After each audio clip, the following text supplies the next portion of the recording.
کر کے اہمیت دیں کہ یہ جو ہمارے بچے ہیں یہ ہمارا روشن مستقبل ہے۔ آج جس دور سے ہم گزر رہے ہیں اس دور کا سب سے بڑا ٹارگیٹ وہ صرف اور صرف یہ ہے کہ اسلام کو جو روشنی مل رہی ہے، اسلام کو جو چمک مل رہی ہے، جو اسلام کو شعاع مل رہی ہے، جو اس کو ایک سہارا اور سپورٹ مل رہا ہے، اس مرکز کو تلاش کیا جائے، اس دکان کو تلاش کیا جائے جہاں سے ان کو سپورٹ ملتا ہے، اس جڑ کو تلاش کیا جائے اور اس جڑ کے اوپر پابندی لگا کر کے اسلام کے پودے کو مرجھانے کا اور اسلام کے پودے کو ختم کرنے کی چاروں طرف سے کوشش کی جا رہی ہے۔ یہ وہ حقیقت ہے جس کا میں اور آپ، ہر آدمی، ہر خاص و عام اچھی طرح سے جانتا ہے اور اس کو سمجھ رہا ہے۔ اور وہ جڑیں کون سی ہیں، جہاں سے وہ مرکز کون سے ہیں، وہ گوڈاؤن کون سے ہیں، وہ مارکیٹ کون سے ہیں جہاں سے اسلام کو مال سپلائی ہو رہا ہے، یہ ہمارے چھوٹے چھوٹے مکاتب ہی ہیں، جو ننھے منھے معصوم بچوں کو، جو بچے اپنی زبان سے اپنے ابو کا نام صحیح سے لینا نہیں جانتے، اپنی امی کا صحیح سے نام لینا نہیں جانتے، اپنے ابو کے سامنے اپنی ضرورت صحیح طور پر بیان نہیں کر سکتے، وہ چھوٹے چھوٹے بچے یہاں آ کر کے اللہ اور اس کے رسول کا نام، اللہ کی کتاب کا نام، اللہ کے قرآن کی تلاوت، اللہ کے نبی کی باتیں جب ہمارے سامنے پیش کرتے ہیں تو وہ در حقیقت ایک اعلان ہوتا ہے اس بات کا کہ ہم تمہارا مستقبل ہیں، ہمیں اگر سوار لوگے تو تمہاری ہمارے بعد میں آنے والی نسلوں میں ایمان زندہ رہے گا، اور اگر ہم مرجھا گئے، ہم وہ پھول ہیں، ہم وہ کلیاں ہیں، اگر ہم کو تم نے پانی دے کر سیراب کیا، ہم کھلکھلاتے رہے، ہم نے اگر خوشبوئیں پھیلائی تو تمہاری آگے آنے والی نسلیں ہماری اس خوشبو سے معطر ہو کر وہ دوسروں تک خوشبو پھیلائے گی، اور اگر اس میٹر کو یہیں کلوز کر دیا گیا، اس فائل کو یہیں بند کر دیا گیا، تو آگے چل کر کے مستقبل میں روشن مستقبل کی امید کرنا یہ کسی بھی عقل مند انسان کی علامت نہیں ہو سکتی ہے۔ اس لیے سب سے پہلی فکر ہم اپنے مکاتب کو جتنا زیادہ مضبوط کر سکتے ہیں اتنا مضبوط کرنے کی کوشش کریں۔ حالات آئیں گے، ان کا مقابلہ کرنا ہے، حالات اتنے بد سے بدترین ہوتے جائیں گے کہ جس کا ہم تصور اور خیال کبھی نہیں کر سکتے، لیکن میرے بھائیوں، اللہ تبارک و تعالیٰ نے اہل ایمان کو اپنے ساتھ میں ایسا جوڑا ہے کہ حضرت یعقوب علیہ السلام کے ساتھ میں ان کے بیٹوں نے کیا نہیں کیا۔ حضرت یوسف علیہ السلام سے دشمنی کی، اس کو کنویں میں چھوڑ کر آگے آ گئے۔ حضرت یوسف علیہ السلام کو جب وہ بچے تھے اور یعقوب علیہ السلام کو آ کر کے کیا کہا کہ تمہارا بیٹا، ہمارا بھائی وہ مر گیا ہے، اس کو بھیڑیا کھا گیا ہے اور ہم یہ کام کرنے گئے تھے، لیکن حضرت یعقوب علیہ السلام چونکہ نبی تھے، مجھے بات یہ سمجھانا ہے کہ ہم کبھی بھی نا امیدی کا شکار نہ ہو، اللہ تبارک و تعالیٰ کی ذات پر اعتماد اور توکل کر کے ہم محنت اور کوشش کرتے رہیں گے، ہر حال میں اچھے نتائج ہمارا قدم چومیں گے۔ حضرت یوسف علیہ السلام سے جدا کر دیے گئے، ایک زمانہ ایسا آیا کہ بنیامین بھی ان سے جدا کر دیے گئے۔ وقت کم ہے اس لیے مختصر مجھے بتانا ہے، لیکن تفسیر کی کسی بھی کتاب میں حضرت یوسف علیہ السلام جب جدا ہوئے، بھائیوں نے آ کر کیا کہا کہ اس کو بھیڑیا فَأَكَلَهُ الذِّئْبُ، اس کو بھیڑیا کھا گیا۔ بنیامین جدا ہوئے، کہنے لگے کہ اِنَّ ابْنَكَ سَرَقَ، تمہارے بیٹے نے چوری کی ہے، جس کی وجہ سے بادشاہ نے اس کو اپنے پاس میں رکھ لیا ہے سزا کے طور پر۔ اس مدت کو بعض مفسرین کے قول کے مطابق 30، 35 یا 40 سال کا فاصلہ ہے، یعنی میڈیا کی رپورٹ کے مطابق حضرت یوسف علیہ السلام آج سے 40 سال پہلے انتقال کر گئے. جو سوشل میڈیا پر اس وقت کی جو سوشل میڈیا تھی اس پہ جو رپورٹ چلائی گئی اس کے حساب سے یوسف علیہ السلام کتنے سال پہلے انتقال کر گئے؟ 40 سال پہلے. لیکن تفسیر کی کسی کتاب میں کوئی مائکا لال کوئی کتنا ہی پڑھا ہو، یہ ایک اینگل سے بھی، ایک لائن سے بھی، ایک طریقے سے بھی یہ ثابت نہیں کر سکتا کہ حضرت یعقوب علیہ السلام کو یہ یقین ہو گیا ہو کہ یوسف کا انتقال ہو گیا. 40 سال تک ان کو یقین نہیں آیا، ان کو یقین نہیں آیا، کبھی بھی نہیں آیا کہ یوسف اس دنیا میں نہیں ہے. اسی لیے تو جب بنیامین بھی قید کر لیے گئے تو انہوں نے اپنے بچوں کو بلایا اور کیا کہا؟ یا بنی یذهبوا، اے میرے بچوں جاؤ، فتحسسوا من یوسف، اور یوسف کو تلاش کرو. یہ کب کہہ رہے ہیں؟ 40 سال کے بعد. یوسف کو ڈھونڈ کر لاؤ. فتحسسوا من یوسف واخیہ، اور اس کے بھائی کو بھی لے کر آؤ. اور فرمایا ولا تیأسوا من روح اللہ، دیکھو اللہ کی رحمت سے تم نا امید نہ ہو. کیوں؟ انہ لا ییأس من روح اللہ الا القوم الکافرون. اللہ کی رحمت سے نا امید ہونا یہ مسلمانوں کا کام نہیں ہے، یہ تو کافروں کا کام ہے. اس لیے کہ امید کی ساری کرنیں جہاں پر بجھ جاتی ہیں وہاں آ کر ایمان ختم ہو جاتا ہے. اگر اللہ کی ذات سے کوئی نا امید ہو گیا تو سمجھ جائیے کہ اس کے ایمان نے سلام پھیر لیا، اس کے دل سے ایمان ختم ہو گیا ہے. پھر وہی ہوا، بھائی گئے حضرت یوسف علیہ السلام کو تلاش کرنے کے لیے گئے اور بادشاہ کے پاس جا کر کہنے لگے فلما دخلوا علیہ قالوا یا ایھا العزیز مسنا واہلنا الضر وجئنا ببضاعة مزجاة فأوف لنا الكيل وتصدق علینا. حضرت یوسف علیہ السلام تو بادشاہ بن چکے تھے اس وقت جب بھائی لوگ آئے ہیں. اس وقت بلکہ اس سے کئی سال پہلے حضرت یوسف علیہ السلام تو بادشاہ کے سلطنت کے تخت پر بیٹھ چکے تھے. بھائی دوبارہ آئے اور کہنے لگے کہ بادشاہ سلامت، اے عزیز ہمارے حالات بہت خراب چل رہے ہیں، ہم اپنے اس علاقے کی زبان میں ترجمہ کریں، ہم بہت کڑکی میں چل رہے ہیں. کیا کہا؟ ہمارے یہاں بہت کڑکی ہے، کھانے پینے کا مسئلہ آ گیا ہے. وجئنا ببضاعة مزجاة، یہ ٹوٹے پھوٹے کٹے پھٹے نوٹ ہیں. 10 کا نوٹ ہے تو 1 نمبر اس کا کٹا ہوا ہے، سکے ہیں تو وہ پھوٹے ہوئے ہیں. یعنی اس جیسا ہوتا ہے نا سکے، کئی کھوٹے سکے ہوتے ہیں، کئی پھٹا ہوا نوٹ ہوتا ہے. اس زمانے میں بھی اس قسم کی کرنسی ہوا کرتی تھی. کہنے لگے وجئنا ببضاعة مزجاة، یہ ٹوٹی پھوٹی رقم ہم لے کر آئے ہیں، بس آپ اتنا احسان کر دیجئے فأوف لنا الکیل، ہمارا جو غلہ بنتا ہے وہ ہم کو پورا دے دیں، اس لیے کہ ہمارے حالات بہت خراب چل رہے ہیں. یہ وہ لمحہ اور یہ وہ موقع تھا جس نے حضرت یوسف علیہ السلام کو اندر سے تڑپا دیا. اور حضرت یوسف علیہ السلام یہاں آ کر ایموشنل ہو گئے. کہنے لگے اپنے دل میں کہنے لگے میں بادشاہ بنا بیٹھا ہوں اور وہاں میرے باپ کا حال یہ ہے کہ میرے بھائی میرے سامنے آ کر کے ایسی درخواست کر رہے ہیں کہ ہم کو آپ دے دیجئے، ہمارے پاس پیسے کم ہیں، پھر بھی آپ یہ کم پیسے رکھ کر پورا غلہ پورا مال دے دیجئے.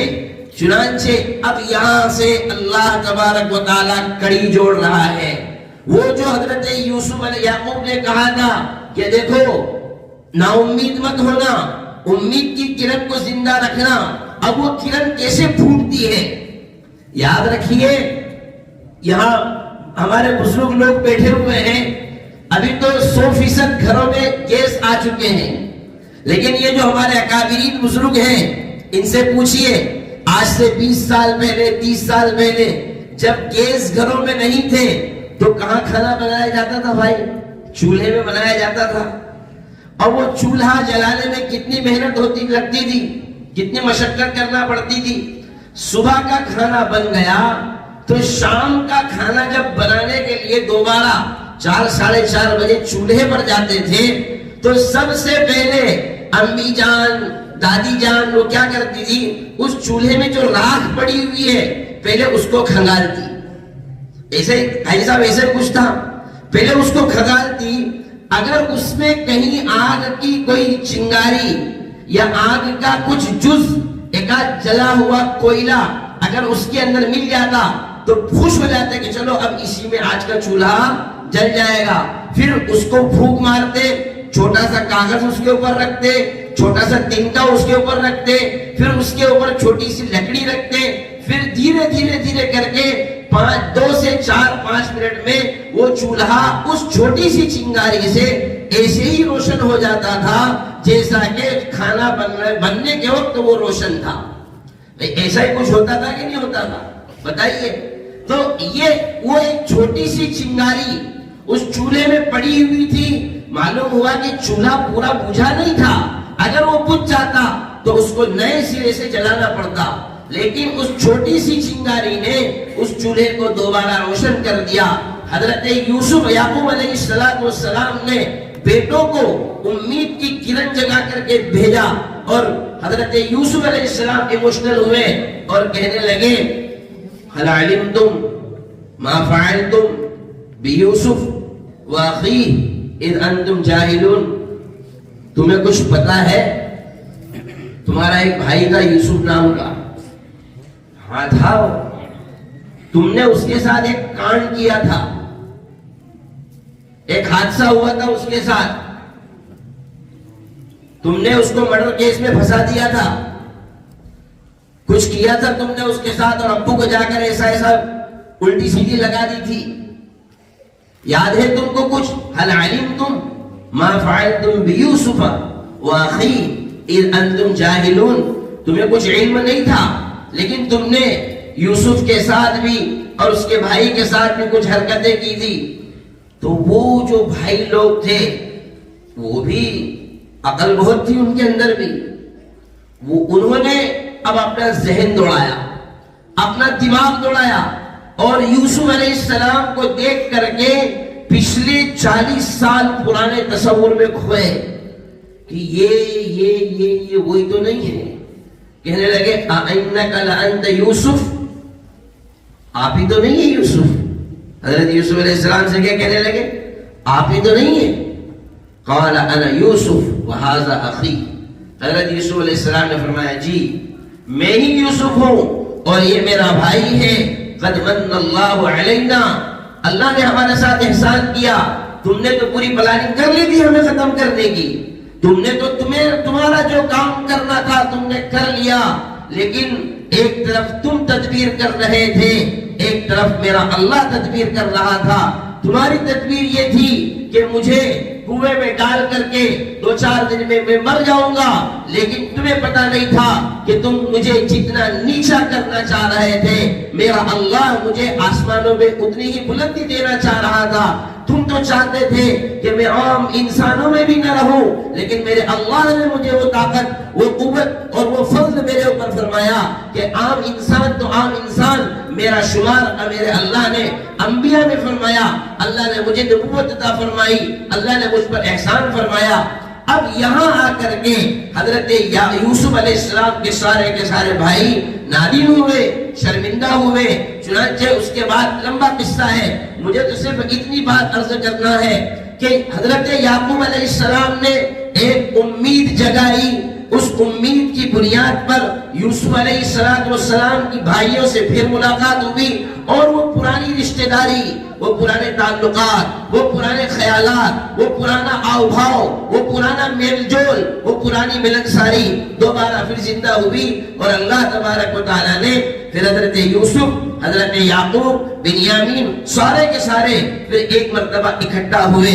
اگر اتنی بات ہماری سمجھ میں آئی ہے تو اگلی بات میرے بھائیوں ہمیں یہ سمجھنا ہے کہ دشمنان اسلام نے ہمیں مٹانے کے لیے خاص طور پر ہمارے ان مکاتب، خاص تو ان چھوٹے چھوٹے مکاتب جو مسجدوں میں چلتے ہیں، جہاں کے پڑھانے والے ائمہ حضرات 5000 10,000 زیادہ سے زیادہ کھکشی جیسا کوئی بہت زیادہ ہی سمجھدار علاقہ ہو تو 15,000 20,000 روپے مہینہ دے سکتا ہے، ورنہ تو عام طور پر 8,000 10,000 اس سے زیادہ نہیں ملتے ہیں۔ مجھے بتائیے اس کے باوجود بھی یہاں پورے چاروں طرف وہ حفاظ اور وہ علماء اپنی دن رات کی محنت اور کوشش کر کے صرف ایک فکر میں لگے ہوئے ہیں، ان بچوں کے ایمان کی حفاظت کیسے کی جائے، کس طریقے سے ان بچوں کا ایمان سالم رکھا جا سکے، کس طریقے سے ان بچوں کے دلوں میں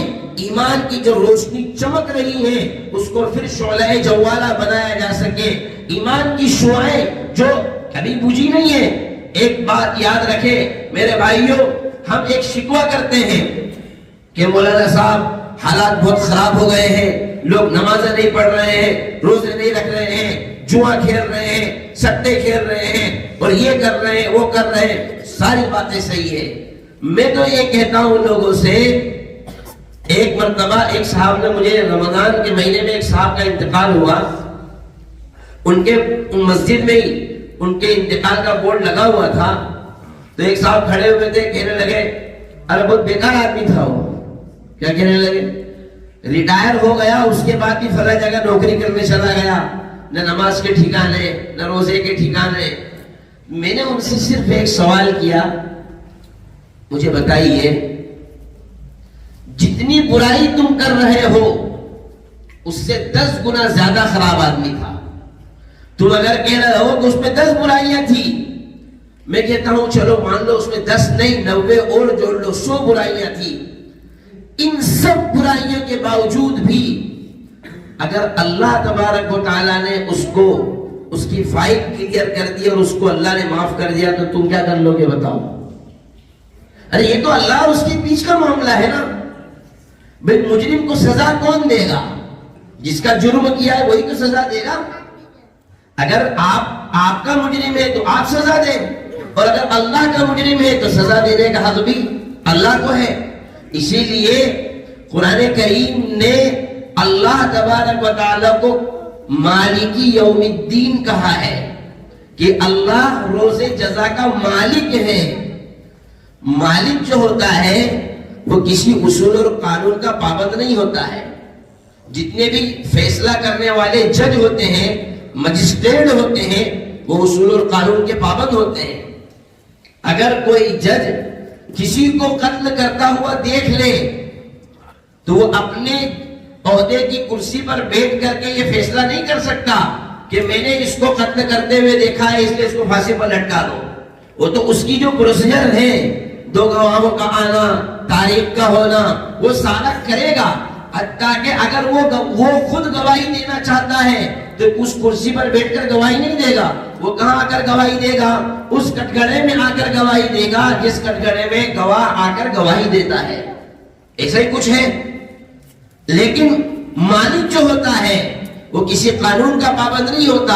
اللہ نے اپنے آپ کو کہا مالک یوم الدین، میں روز جزا کا مالک ہوں، یعنی کسے معاف کرنا ہے، کسے سزا دینا ہے، مجھے نہ گواہوں کی ضرورت، نہ کسی قانون کی ضرورت، نہ کسی کی سفارش کی ضرورت، نہ کسی کے کہنے کی ضرورت، نہ کسی کے فون کی ضرورت، نہ کسی کی کانا پھوسی کی ضرورت، نہ کسی کے کان بھرنے کی ضرورت۔ مالک ہوں، جو چاہے کروں گا۔ تو اللہ اگر کسی کو بڑا سے بڑا گناہگار ہونے کے باوجود بھی معاف کر دے تو اللہ تعالیٰ کا اور بندے کا معاملہ ہے۔ تو میں عرض یہ کر رہا تھا کہ لوگ یہ شکوہ کرتے ہیں، یہ شکایت کرتے ہیں کہ مولانا صاحب حالات بہت زیادہ بگڑ گئے ہیں، بہت خراب ہو گئے ہیں، لوگ بہت گناہ میں ملوث ہیں۔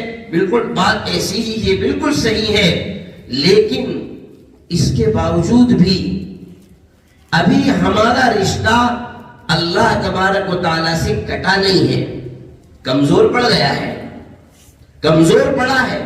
کمزور میں بھی زور ہوتا ہے، چاہے کم ہو۔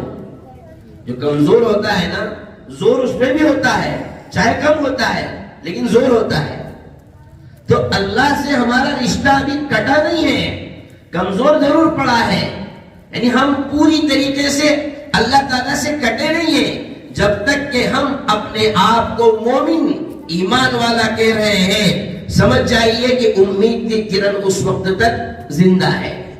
آپ نے دیکھا ہوگا تاریخ میں ایک کیس آپ مجھے بتا دیجئے چیلنج کے طور پر، ایک کیس جس کو ڈاکٹروں نے جواب دے دیا، ڈاکٹروں نے کہہ دیا ہو کہ آپ کے ابو ہیں، یہ اب نہیں بچیں گے، ان کو وینٹیلیٹر پر رکھنے سے بھی کوئی فائدہ نہیں ہے، آپ ان کو گھر لے جاؤ، اب ان کا مرنا پکا ہے، یہ کہہ کر کے ڈاکٹروں نے جواب دے دیا اور امید نا امید یہ سارے ختم ہو گئی۔ لیکن کیا آپ ڈاکٹروں کے ایسا کہنے سے اپنے باپ کی قبر کھدوا لیتے ہو؟ بتائیے ہے کوئی ایسا کیس کہ ڈاکٹروں نے کہا یہ نہیں بچیں گے، مرے نہیں ہیں، ابھی مرے نہیں ہیں، ڈاکٹروں نے کہا ہے کہ بچیں گے نہیں، مر جائیں گے، لیکن کیا صرف اتنا کہنے سے آپ قبر کھدوا لیتے ہو؟ یار میرے ابو مرنے والے ہیں، 2 گھنٹے کے بعد آپ قبر کھود کے تیار رکھو، بتائیے کرتا ہے کوئی ایسا؟ ارے ایسا کوئی کیس ہوا آج تک؟ بولو بھائی، یا پھر یہ کفن والے کو فون لگا دیا ہو کہ بھائی کفن وفن لے کر، کافور وافور لے کر، بیری کی پتیاں لے کر گھر پہنچو، ابو کو ہم لے کر آ رہے ہیں، وہ راستے میں مر جائیں گے، ان کو غسل دینا ہے۔ بتائیے کیا آج تک ایسا کسی نے؟ کیوں نہیں کیا؟ کیوں نہیں کرتے ہیں آپ؟ اس لیے کہ جب تک کہ ان کی ذرا سی بھی سانس چل رہی ہے آپ امید کرتے ہیں، دعا کرو اللہ اچھا کر دے، دعا کرو اللہ اچھا کر دے، اللہ ان کو شفا دے دے۔ بتائیے کرتے ہیں کہ نہیں کرتے ہیں؟ اور کبھی کبھار ایسا ہو جاتا ہے، کبھی کبھار ایسا ہو جاتا ہے، ڈاکٹروں نے سارے علاج پھیل ہو گئے، لوگوں نے بھی سمجھ لیا کہ مر جائیں گے، لیکن دھیرے دھیرے دھیرے دھیرے پھر شفا آنا تیار ہوتی ہے، پتہ چلا کہ ڈاکٹروں کے کہنے کے بعد بھی 2 سال تک زندہ رہے۔ ایسا ہوتا ہے۔ تو اللہ تبارک و تعالیٰ نے اگر ہمیں ایمانی ماحول دیا ہے تو اس کا مطلب یہ ہے کہ ہمارا کہیں نہ کہیں تعلق اللہ تبارک و تعالیٰ کی ذات سے جڑا ہوا ہے، وہ ختم نہیں ہوا ہے۔ ہاں اگر پورا ہی ہم ایمان سے کٹ جائیں، اللہ ہم سب کی حفاظت فرمائے، اللہ ہمارے بچوں کی حفاظت فرمائے، ہماری بچیوں کی حفاظت فرمائے۔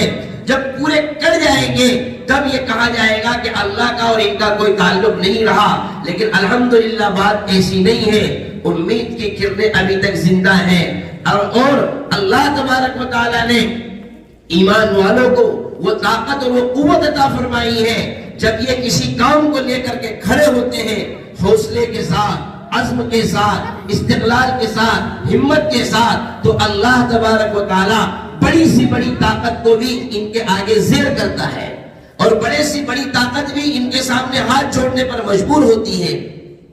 حدیث میں آتا ہے جناب رسول اللہ صلی اللہ علیہ وسلم نے حضرت نواس ابن سمعان رضی اللہ تعالی عنہ کی روایت میں ہے کہ رسول اللہ صلی اللہ علیہ وسلم نے دجال کا ذکر فرمایا، اور فرمایا کہ دجال نکلے گا، اور یہ اور بہت ساری تفصیل ہے اس کے اندر، فتنہ مچائے گا، فساد مچائے گا، لوگوں سے جنت اور جہنم دکھائے گا، اس کے ایک ہاتھ میں جنت ہوگی، ایک ہاتھ میں جہنم ہوگی، جو اس کی جنت میں گرے گا وہ اللہ کے یہاں جہنم میں جائے گا، اور جو اس کی جہنم میں گرے گا اللہ تعالیٰ کے یہاں جنت میں جائے گا۔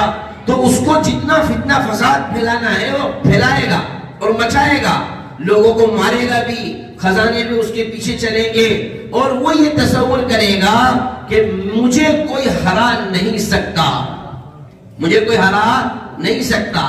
لیکن ایک شخص، ایک ایمان والے کی طاقت، ایک ایمان والے کا پاور کتنا ہوتا ہے، جبکہ وہ اپنے ایمان پر، اپنے یقین پر قائم ہو، اس کو یہ اعتماد ہو کہ میں جو کہہ رہا ہوں وہ اللہ کا فرمان ہے اور ایسا ہی ہوگا۔ جب وہ اس یقین اور اعتقاد پر قائم رہتا ہے تو پھر دجال جیسے بھی ہوپلس ہو جاتے ہیں۔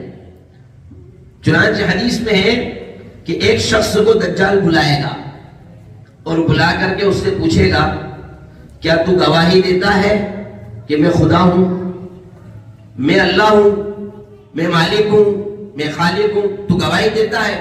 وہ شخص کہے گا کہ نہیں، میں نہیں دیتا ہوں، تو جھوٹا ہے، تو دجال ہے۔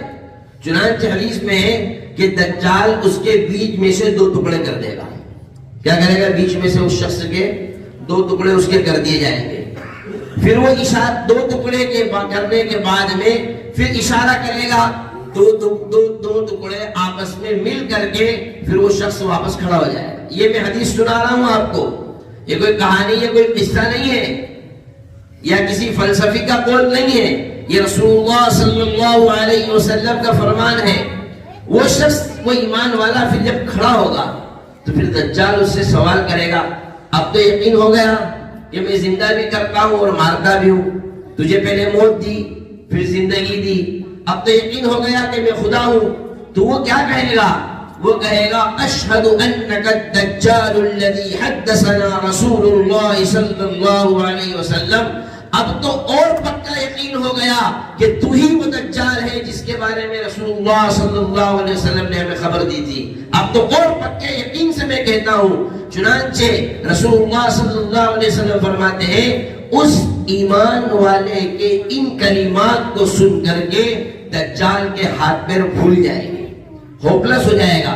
دیکھو آدمی کتنا ہی اچھا کام کر رہا ہو, اگر وہ ایک مرتبہ ہوپلس ہو گیا تو پھر اس کو کچھ سمجھ میں, بولو بھائی, کچھ سمجھ میں نہیں آتی. ہماری اصطلاح میں کہو پھر اس کو کچھ سمپٹنی پڑتی ہے, اس کو پھر کچھ پلنے نہیں پڑتی. اب کیا کرنا ہے, کیونکہ ہاتھ پاؤں پھول گئے اس کے.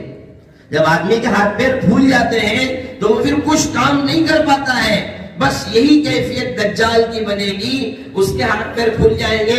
چنانچہ روایت میں صحیح الفاظ موجود ہیں کہ اس کے دجال اس شخص کو پکڑنا چاہے گا لیکن نہیں پکڑ پائے گا, اور اس کے بعد میں بھی کسی بھی ایمان والے کو دجال قتل نہیں کر پائے گا.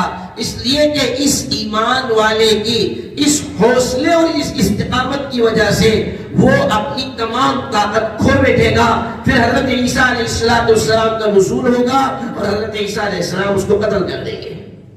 تو یہ ایک ایمان والی کی طاقت ہوتی ہے. ہمارا اللہ تعالیٰ نے ایمان سے جو ربط رکھا ہے, جو ہمارا تعلق رکھا ہے, میرے بھائیوں وہ کمزور نہیں ہے, بہت طاقتور ہے. اصل میں آپ کو حقیقت بتاؤں, مجبوری یہاں جا کر پھنس رہی ہے کہ ہم لوگوں نے مانگنا چھوڑ دیا ہے. ماں باپ, آج کل ماں باپ بھی اپنے اولادوں کے لیے دعائیں نہیں مانگتے ہیں. دوسروں کے لیے کیا مانگنا, ماں باپ بھی نہیں مانگتے ہیں دعائیں. حضرت امام بخاری رحمۃ اللہ علیہ نابینا تھے, پیدائشی نابینا تھے.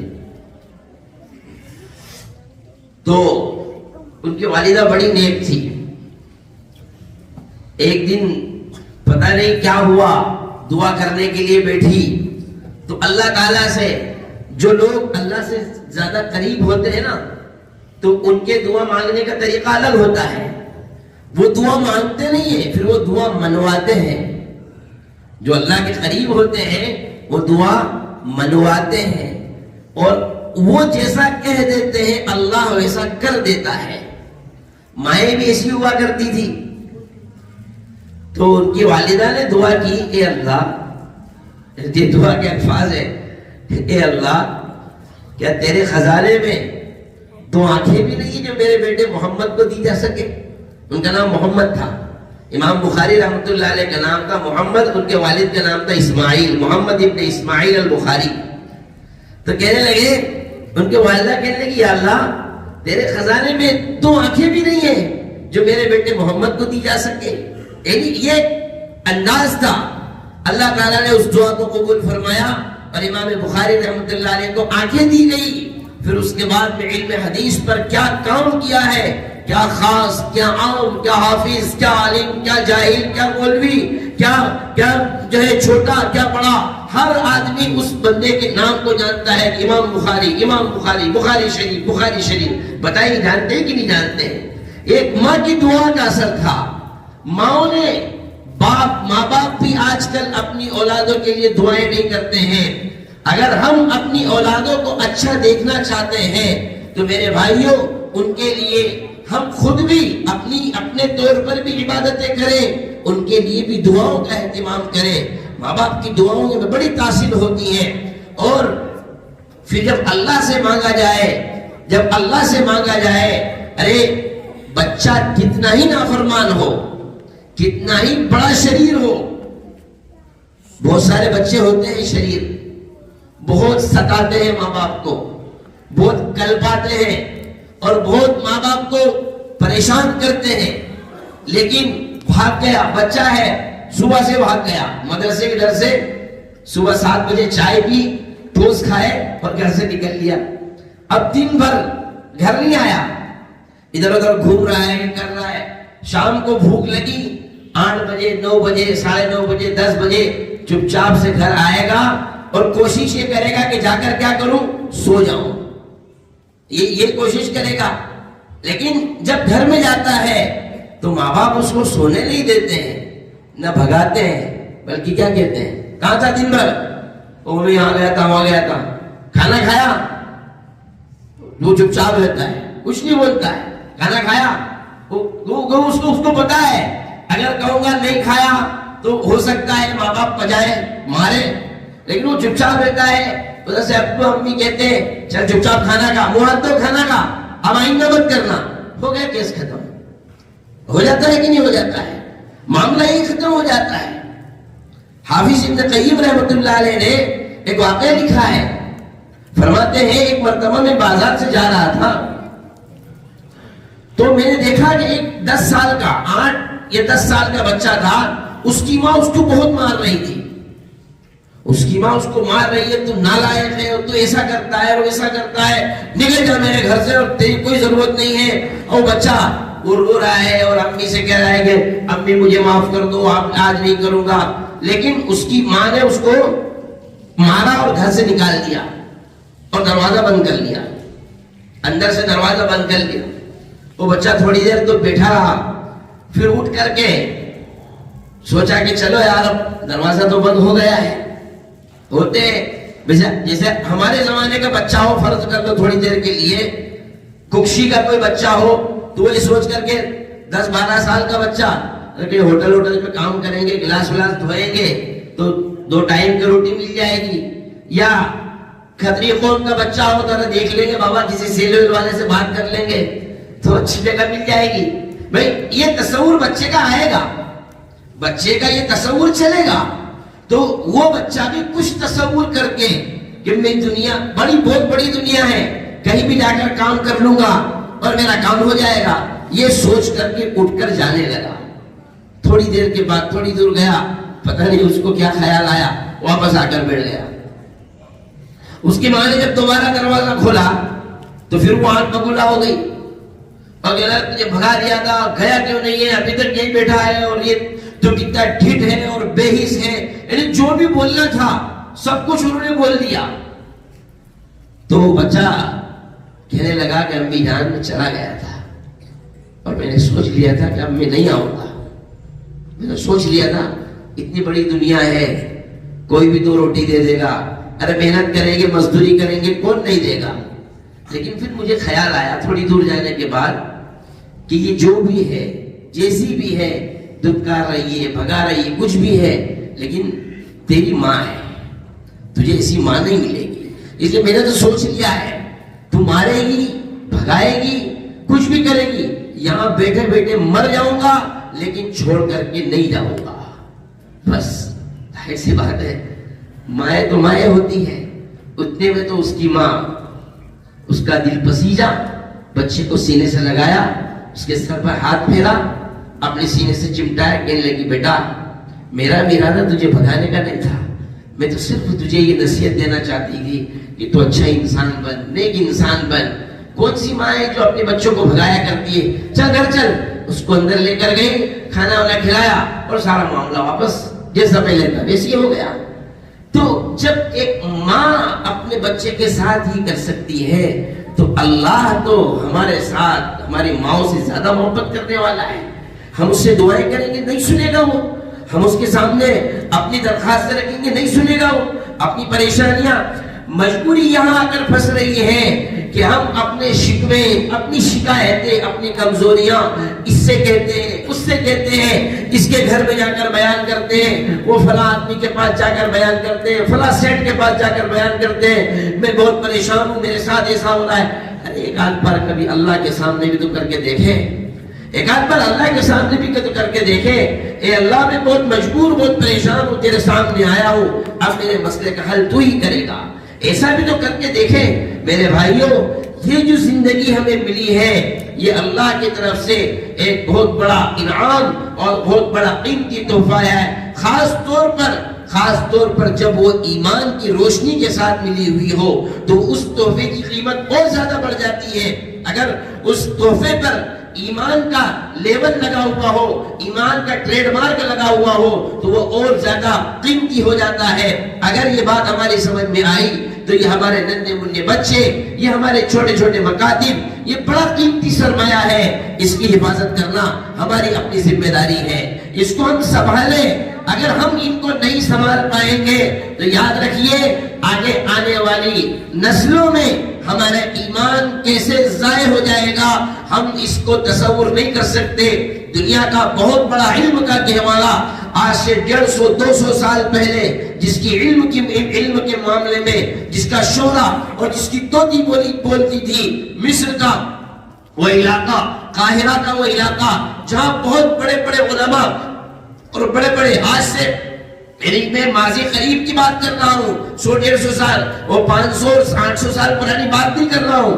اس تاریخ میں جائیں گے تو اور زیادہ حیران کن حالات ہمارے سامنے آئیں گے. لیکن مصر ایک ایسی جگہ تھی جہاں علم کی طوطی بولتی تھی اور علم کا بہت بڑا گہوارہ تھا.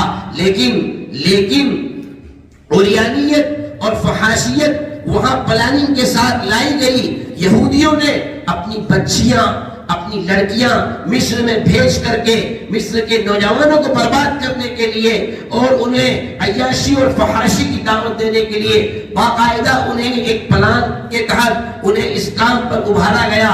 بھاڑے کے اور کرائے کی عورتیں وہاں بھیجی گئی جن کا کام صرف یہ تھا کہ نوجوان نسلوں کو کسی بھی ترکیب سے ڈبا کر کے ان کے دلوں سے ایمان کی روشنیوں کا ختم کرنا ہے. آج مصر کا حال یہ ہے، اذانیں ہو رہی ہیں لیکن کوئی پرواہ نہیں ہے. آج اذانیں اور نمازیں ہو رہی ہیں لیکن کوئی پرواہ نہیں ہے، اس لیے کہ پوری تہذیب، پورا تمدن یورپی اور مغربی کلچر کے اندر کے اس کے سیلاب میں بہہ چکا ہے. میرے بھائیوں، بالکل بھی آئی نہیں. یہی کوشش، یہی کاپی پیسٹ کرنے کی ہمارے ملک میں کوشش کی جا رہی ہے کہ اس ملک کے مسلم نوجوانوں کو یاد رکھیں، دشمنوں کو آپ کے مال کی کوئی پرواہ نہیں ہے. آپ کیا کما رہے ہیں ان کو کوئی مطلب نہیں ہے. آپ کیا کھا رہے ہیں ان کو کوئی مطلب نہیں ہے. آپ کون سی گاڑی میں گھوم رہے ہیں اس سے ان کو کوئی مطلب نہیں ہے. ان کو مطلب ہے تو صرف اس چیز سے کہ آپ جس دین کا نام لے کر کے جی رہے ہیں اس دین پر آپ کیا خرچ کر رہے ہیں، اس دین میں آپ کی کمائی کہاں جا رہی ہے. آخر کیوں حکم دیا گیا مدارس کا سروے کرو؟ کیوں حکم دیا گیا مسجدوں کا سروے کرو؟ کیوں حکم دیا گیا مکتبوں میں پیسہ کہاں سے آ رہا ہے، کیسی رسیدیں بن رہی ہے؟ کیوں یہ ٹارگٹ کیا گیا؟ صرف یہ دیکھنے کے لیے کہ مسلم قوم اپنے مذہب کے تحت کتنی زندہ ہے اور یہ اپنے مذہب کے لیے کیا کر سکتی ہے. یہی تو امتحان کا وقت ہے، یہی تو موقع ہے جہاں ہمیں یہ ثابت کرنا ہے، جیسا کہ وہ مومن دجال کے سامنے کھڑا ہو کر کے یہ ثابت کرے گا کہ تو ہی وہ دجال ہے جس کے حضور نے ہمیں خبر دی تھی. ہم کل بھی تجھے جھوٹا مانتے تھے، آج بھی جھوٹا مانتے، ہم ٹکڑے ہونے کے بعد بھی تجھے جھوٹا مانتے ہیں اور اس کے بعد بھی آج بھی تجھے جھوٹا مان رہے ہیں. یہی تو موقع ہے ایمان والوں کا، وہ ثابت کریں کہ ہم کل بھی زندہ تھے، آج بھی زندہ ہے اور اپنی نسلوں کی ایمان کی حفاظت کے لیے ہم انشاءاللہ آئندہ بھی زندہ رہیں گے. اس لیے کہ ہمارے لیے ہمارا سب سے قیمتی سرمایہ ہمارا ایمان ہے اور ایمان کی حفاظت کی سب سے پہلی جو فیکٹری جب بچہ باشعور ہو جاتا ہے 6 سال 7 سال کا، یہی چھوٹے چھوٹے مکاتب ہیں. یہی چھوٹے چھوٹے مکاتب ہیں جہاں آ کر کے بچوں کو، ابھی دیکھا آپ نے چھوٹا بچہ، تم کون ہو، تمہارا کیا نام ہے، ہم مسلمان ہیں. تمہارے مذہب کا نام کیا ہے، اسلام ہے. تمہارا مذہب کیا سکھاتا ہے، ہمارا مذہب اچھی باتیں سکھاتا ہے. تمہارے مذہب کا کلمہ کیا ہے، دعائے قنوت کیا ہے. یہ بچے سوالات کر رہے تھے اور ہم لوگ سن رہے، کیا ہے یہ؟ یہی وہ ریہرسل ہے، یہی وہ مشق ہے، یہی وہ ایکسرسائز ہے جو بچوں کو، یہی وہ پریکٹس ہے جو بچوں کو باطل طاقتوں کے مقابلہ کرنے کے لیے ایک ایندھن دیتی ہے، ان کو ایک پاور سپلائی کرتی ہے، یہیں سے ان کو پیٹرول ملتا ہے، وہ طاقت اور قوت ملتی ہے جس کی وجہ سے وہ آگے آنے والی نسلوں کے ایمان کی محافظ بن سکے اور باطل طاقتوں سے مقابلہ کرنے کی ان کے اندر صلاحیت پیدا ہو سکے۔ اس لیے میری درخواست ہے ماؤں سے بھی، بہنوں سے بھی، باپوں سے بھی، داداؤں سے، دادیوں سے، کہ اپنے بچوں کے ایمان کی حفاظت کے لیے ہم جتنا اپنا قیمتی سرمایہ لگا سکتے ہیں لگانے کی کوشش کریں، دعاؤں کا اہتمام کریں، فرائض کا اہتمام کریں، اس لیے کہ جو شخص 4 کام کر لے گویا یہ سمجھیے کہ اس نے جناب رسول اللہ صلی اللہ علیہ وسلم کے بعثت کے مقصد کو کامیابی سے ہمکنار کر دیا۔ یعنی وہ آپ علیہ السلام جن کاموں کے لیے مبعوث کیے گئے تھے اس شخص نے وہ کام انجام دے دیا۔ نمبر 1 قرآن کریم کی تلاوت کا اہتمام، کیونکہ اللہ نے فرمایا ہم نے رسول کو کیوں مبعوث کیا؟ یتلو علیہم آیاتہ، قرآن کریم کی تلاوت کا اہتمام ہر چھوٹا بڑا اپنے گھر میں کرے، چاہے آپ ایک سورت پڑھیں، آپ ایک پارہ نہیں پڑھ سکتے کوئی بات نہیں، مت پڑھیے، ایک سورت بھی اگر آپ روزانہ پڑھیں گے، ارے سال بھر میں 360 دن ہوتے ہیں اسلامی اعتبار سے، 365 دن ہوتے ہیں انگریزی اعتبار سے، تو اگر تھوڑا بھی اگر پڑھنے کی کوشش کریں گے، ایک رکوع بھی اگر آدمی روزانہ پڑھے گا تو ایک سال میں 360 رکوع کی تلاوت تو ہو جائے گی۔ بتائیے ہوگی کہ نہیں ہوگی؟ ایک گھر میں 10 ممبر اگر ہیں، 10 کے 10 ایک رکوع پڑھ رہے ہیں، ایک دن میں 10 رکوع، ایک مہینے میں 300 رکوع جس گھر میں تلاوت کی جا رہی ہو، بتائیے کیا اس گھر والوں کو پھر تعویذ کی ضرورت پڑے گی؟ اس گھر والوں کو پھر پلیتے جلانے کی ضرورت پڑے گی؟ اس گھر والوں کو پھر اس کی یہ کر لو وہ کر لو اس کی ضرورت پڑے گی؟ پھر تھوڑے کو ضرورت پڑے گی، کیونکہ شیطان، جنات، جادو، خبیث یہ ویسی بات جائیں گے۔ تو پہلی کام تلاوت کا اہتمام۔ نمبر 2 وَيُعَلِّمُهُمُ الْكِتَابِ، تلاوت کے ساتھ ساتھ قرآن کو سمجھیں، کیا حلال ہے کیا حرام ہے اس کو سمجھنے کی کوشش کریں، ہمارے اوپر کیا چیز ہے جو کرنا ہے اور کیا چیز ہے جو نہیں کرنا ہے۔ نمبر 3 والحکمہ، اور حلال حرام جاننے کے ساتھ ساتھ اس پر عمل کی کوشش کریں۔ ہم میں سے اکثر لوگ وہ ہیں، جتنی باتیں میں نے ابھی بتائی ہیں اس میں سے اکثر تو آپ جانتے ہیں، کوئی نئی بات تو میں نے بتائی نہیں، لیکن نئی کیوں لگتی ہے؟ اس لیے کہ ہمارا اس پر عمل نہیں ہے۔ اس کو قرآن نے حکمت سے تعبیر فرمایا۔ اور نمبر 4 چوتھا کام مختصراً وَيُزَكِّيهِمْ، اپنے دل کو بالکل صاف شفاف رکھیں، اپنے دلوں سے لوگوں کے خلاف عداوت، دشمنی، بغاوت، جو ایک دوسرے کے خلاف حسد، جلن کی جو ایک آگ اور بھاونائیں جو ہمارے دل میں تڑپتی ہے اور اٹھتی ہے، اس کو ماریں، اس کو ختم کریں، بھائی چارگی اور محبت کا ایک مزاج بنائیں، ملنساری کا ہم اپنا مزاج بنائیں۔ حضرات صحابہ رضوان اللہ تعالی علیہم اجمعین، اللہ تعالیٰ نے ان کا مزاج ایسا بنایا تھا، بڑے صاف دل کے لوگ تھے، ہمارے تمہارے جیسے نہیں۔ ہم تو 2 رکعت اگر نفل پڑھ لیں گے تو 10 لوگوں کو کہیں گے، ان کا مزاج ایسا تھا کہ دیکھ بھائی جو ہے تمہارے سامنے ہے۔ رسول ایک آخری بات، ایک حدیث بیان کر دوں پھر بات ختم کر دوں گا کہ دل کو صاف کیسے رکھا جاتا ہے۔ رسول اللہ صلی اللہ علیہ وسلم مسجد نبوی میں تشریف فرماتے، ایک صحاب تشریف لائے، وضو کرتا ہوا پانی کا وضو کے قطرات ان سے ٹپک رہے ہیں، حضور نے فرمایا کہ دیکھو ایک جنتی آدمی آیا ہے۔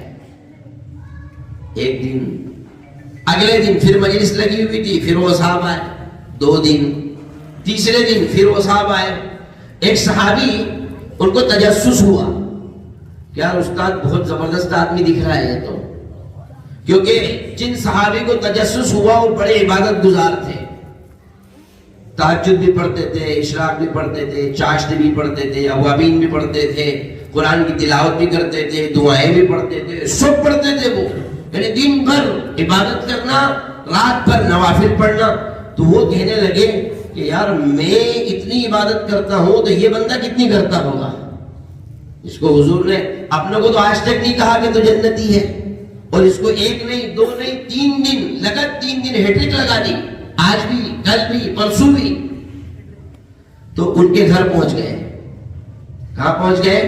ان کے گھر پہنچ گئے، اور جا کر کہنے لگے کہ میں آپ کے یہاں مہمان رہوں گا۔ ٹھیک ہے کوئی بات نہیں۔ اب وہ صاحب تھکے ہوئے مزدور آدمی تھے، وہ تو تھکے ہوئے آئے، رات میں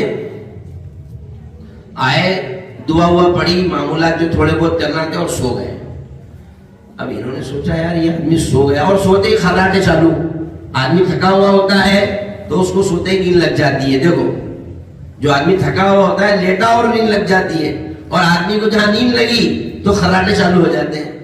انہوں نے کہا یار یہ تو اتنا خطرناک انداز میں سو رہا ہے، تو چلو تہجد میں اٹھے گا۔ تہجد میں اب دیکھا کہ تہجد میں بھی نہیں اٹھے، فجر کی اذان ہو گئی، فجر کا وقت ہو گیا، بس جو ہے طلوع آفتاب سے تھوڑی دیر پہلے اٹھے، فجر کی سنتیں پڑھی، فجر کی نماز ادا کی۔ تو انہوں نے سوچا کہ بھئی آج پہلا دن ہے، ہو سکتا ہو آج تھکان زیادہ ہو گئی ہو، اس لیے آج نہیں اٹھے، روز اٹھتے ہوں گے۔ ایک حضور نے 3 دن کہا تھا، تو انہوں نے کہا کہ آج نہیں کل دیکھتا ہوں۔ اب کل کا دن ہوا، کل کا دن بھی بس سیم ایسا کہ ایسے ہی۔ پھر تیسرے دن بھی یہی معمول ان کا۔ تو تیسرے دن اب یہ کہنے لگے کہ ٹھیک ہے بھائی چلتا ہوں میں۔ یہ جانے لگے، جانے سے پہلے کہنے لگے کہ یار ایک چیز بتاؤ، دیکھو صاف ستھری بات بتاؤں، میں کوئی مہمان بن کر نہیں آیا تھا، میں تو آیا تھا تمہاری جاسوسی کرنے کہ تم کیا عبادت کرتے ہو جس پر حضور نے تم کو جنت کی بشارت دی۔ اچھا اگر ہمارے زمانے کا کوئی آدمی ہوتا تو کیا کہتا؟ ارے وہ بہت اونچی بات ہے، وہ تم نہیں سمجھ پاؤ گے۔ ہم تو یہ کہتے ہیں نا بہت الگ معاملہ ہے، وہ سب کے بس کی نہیں ہے۔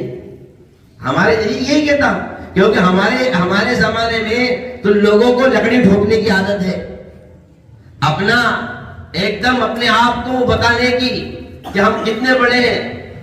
جو نہیں ہے وہ بھی بتا دیتے ہیں، جو نہیں ہے وہ بھی ہم عادت ہے ہماری بتانے کی۔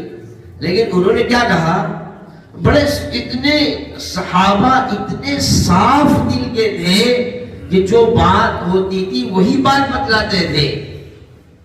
ایسا نہیں تھا کہ اندر سے کچھ ہوتے تھے اور باہر سے کچھ ہوتے تھے، کیونکہ اس کام کے لیے تو منافقوں کی جماعت تھی۔ ارے اندر سے کچھ اور باہر سے کچھ، یہ اس کام کے لیے تو منافق تھے ہی، وہ کیا کرتے تھے اس طرح۔ کہنے لگے کہ بھائی دیکھ تو نے جو دیکھا ہے نا بس بات وہی ہے۔ پھر وہ جانے لگے، ان کو روکا، لیکن ایک بات سنتے جاؤ، میں کبھی بھی کسی مسلمان کے بارے میں اپنے دل میں حسد نہیں رکھتا ہوں۔ میں کبھی بھی کسی مسلمان کی ترقی کو دیکھ کر کہ اللہ نے کسی کو مال دیا ہے تو مجھے کبھی جلن نہیں ہوتی ہے کہ اس کو اتنا دے دیا اور مجھے کیوں نہیں دیا، بلکہ مجھے خوشی ہوتی ہے کہ اللہ نے ایک مومن بندے کو مال دیا ہے، اب وہ اللہ کے لیے اور اللہ کے رسول کے لیے خرچ کرے گا تو دوسرے کے مال کو دیکھ کر میرا دل باغ باغ ہو جاتا ہے۔ اور میں کبھی بھی کسی کی پریشانی کو دیکھ کر اس پر ہنستا نہیں ہوں، بلکہ یہ سوچتا ہوں کہ کاش میں اس قابل ہوتا کہ میں اس کی تکلیف کو دور کر دیتا، اگر میرے بس کی ہوتی تو دور کر دیتا ہوں، نہیں ہوتی ہے تو میں افسوس کرتا ہوں کہ میں اس قابل کیوں نہیں ہوں کہ اس کی تکلیف میں دور کر دیتا۔ بس یہ بات میرے اندر ہے۔ ان صحابی نے یوں آمنے سامنے کھڑے ہوئے تھے، ان کے سینے پر یوں ہاتھ مارا اور کہنے لگے کہ ہارا ہوا، بس یہی تو وہ چیز ہے جس کی وجہ سے تجھے جنت کی بشارت دی گئی۔ تجھے حضور نے جو 3 دن تک جنتی ہونے کا اعلان کیا، یہ سب سے بڑا سبب ہے کہ تو اپنے دل میں کسی کے لیے کینہ نہیں رکھتا ہے، تو اپنے دل میں کسی کے لیے عداوت اور بغض نہیں رکھتا ہے۔ یہ وہ چیز ہے جس کو قرآن نے فرمایا وَيُزَكِّيهِمْ، اپنے دلوں کو صاف کر لو تاکہ عبادتوں میں روشنی پیدا ہو، تاکہ ہمارے اعمال میں روشنی پیدا ہو، ہمارے اعمال میں صلاحیت، طاقت اور قوت پیدا ہو۔ اعمال ہم کر رہے ہیں لیکن اعمال کی چمک ہمارے پاس کیوں نہیں ہے؟ اس لیے کہ ہمارے دل بہت ساری گندگیوں سے بھرے ہوئے ہیں۔ اللہ تبارک و تعالی ہم سب کی حفاظت فرمائے، ہمارے دلوں کو صاف شفاف بنائے۔ آج جن حضرات نے یہ جلسہ کیا ہے اللہ تعالیٰ ان سب کی محنتوں کو قبول فرمائے۔ اس مسجد کے تمام ذمہ داران، ٹرسٹیان اور جو بھی کمیٹی کے حضرات ہیں جنہوں نے یہ اتنا انتظام کیا، اور جو بھی نوجوان اس کے ساتھ میں رہے، اللہ ان سب کی محنتوں کو قبول فرمائے۔ اور طلباء نے بھی الحمدللہ اپنی حیثیت کے مطابق بہت اچھا پروگرام پیش کیا، اللہ ان کی بھی محنتوں کو قبول فرمائے۔ ان کے پیچھے کام کرنے والے اور خدمت کرنے والے ان کے حضرات اساتذہ کرام، اب مجھے نام تو نہیں معلوم کیا ہے، اللہ تعالیٰ ان کی محنتوں کو قبول فرمائے، اللہ اپنی شاعر شان اس کا بدلہ عطا فرمائے، اور آپ کے اس مسجد کو علم کا مرکز بنائے، علم کی روشنی کی ایک کرن جو زندہ ہے، اللہ تعالیٰ اس کو مزید روشنی کا ذریعہ بنائے، اور ہماری نسلوں میں اللہ تعالیٰ دین کی دائی اور شیدائی پیدا فرمائے، اور اللہ تعالیٰ ہماری نسلوں کی، ہمارے ایمان کی حفاظت فرمائے، ہمارے نسلوں کی ایمان کی حفاظت فرمائے۔ علم کی اہمیت کو، ان مکاتب کی اہمیت کو ہمیں سمجھنے کی اور اس پر عمل کرنے کی اللہ ہم سب کو توفیق نصیب فرمائے۔ جو باتیں کہی گئی ہیں اس میں جو قابل اصلاح ہے، جو قابل عمل ہے، اللہ ہم سب کو عمل کی توفیق عطا فرمائے، غلطیوں کو، خطاؤں کو اپنے فضل و کرم سے معاف فرمائے۔ وما توفیقی الا باللہ۔